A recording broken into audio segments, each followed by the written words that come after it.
It's lovely to be with you again this morning, sharing my thought for the day on behalf of Avon Valley Churches on Thursday, the 20th of August 2020.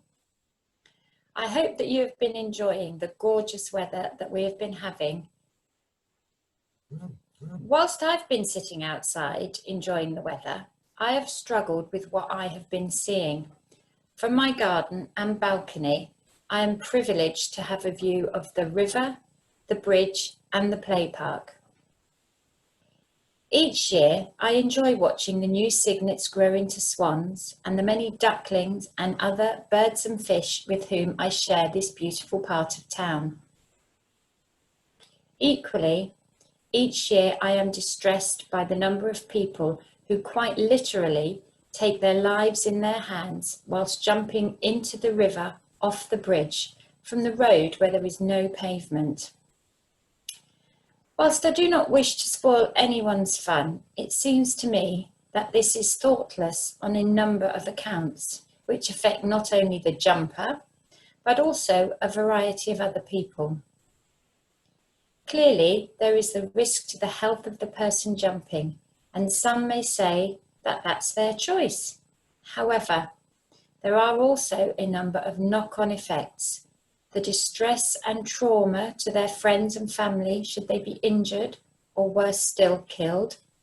The necessity of calling out the emergency services and the worry caused to drivers like myself who have participants wobble backwards into the path of their moving vehicle.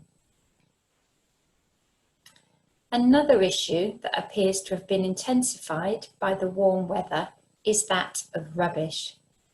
And this is not exclusive to Fordingbridge or even the UK, as I discovered last week when doing research for my new A-level German classes next year.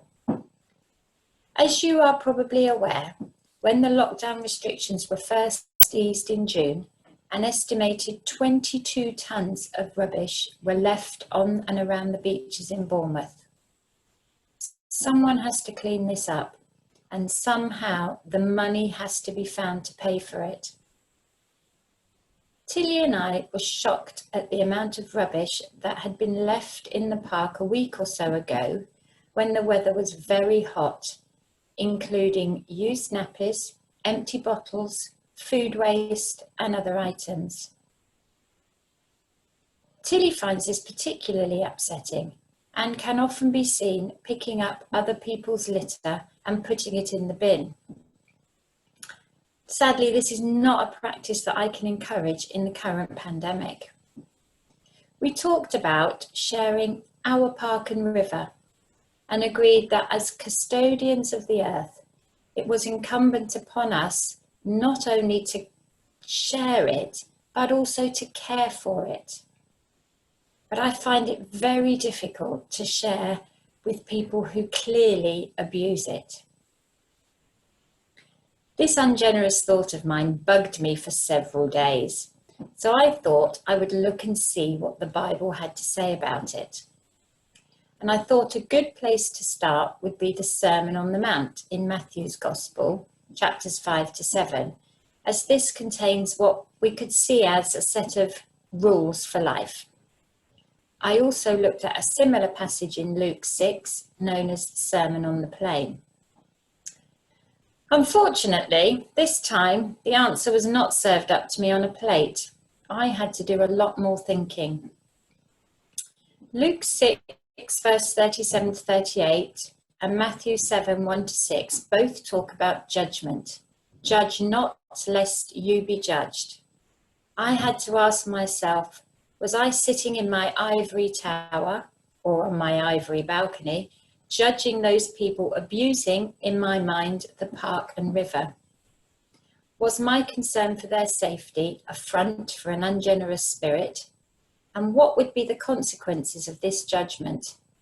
Is my life able to withstand inspection and judgment? These questions were tough to answer. I would genuinely hate to see anyone get hurt. And up to a point, the point where they start swearing, that is It is nice to see and hear people swimming, kayaking and paddleboarding up and down the river outside my house. But I am still reluctant to share my beautiful environment with those who cannot treat it with respect. Luke goes on to say, "Forgive others and God will forgive you." It really does pay to read the whole chapter and not just pick out bits. I believe that all people, whatever their beliefs, or even if they profess to have none, are custodians of this earth, and we should look after it, not only for future generations, but also for the plants and animals who cannot.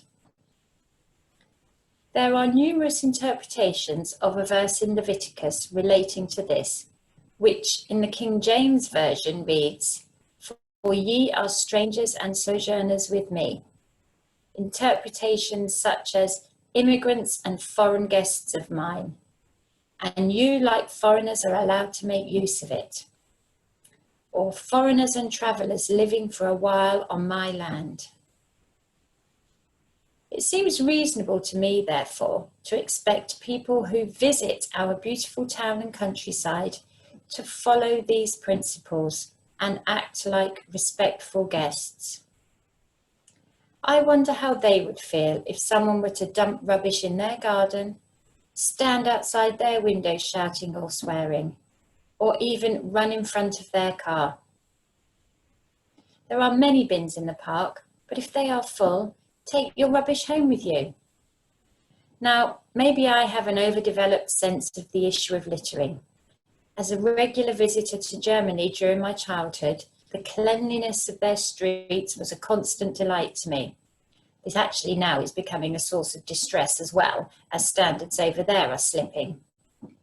Then, as a school child of the 70s, being part of the Keep Britain Tidy campaign, in fact, the only piece of work I ever had put on a wall at school was my Keep Britain Tidy poster, and I can still see it in my mind's eye. Whilst I have no real solutions to the problem of people jumping from the bridge, it's been happening for years, I will still worry about their safety. And I guess all I can do is pray for them and let God's will be done in that situation. In terms of litter, well, again, what can I do? Lead by example, as evidenced by my daughter's desire to pick it up and bin it, and remember to not judge and to forgive. As I am coming to the end of my reflections on this, I find myself wondering who actually is affected by my ungenerous thinking, me or the people in the park? Well, actually, it's me.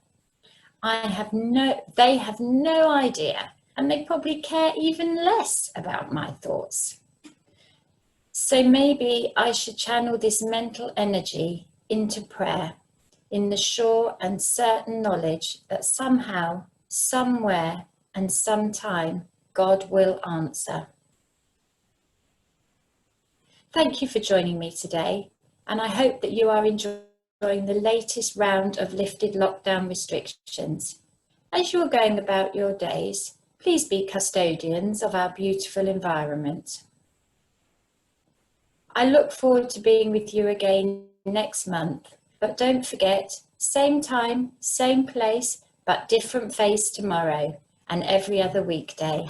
Bye.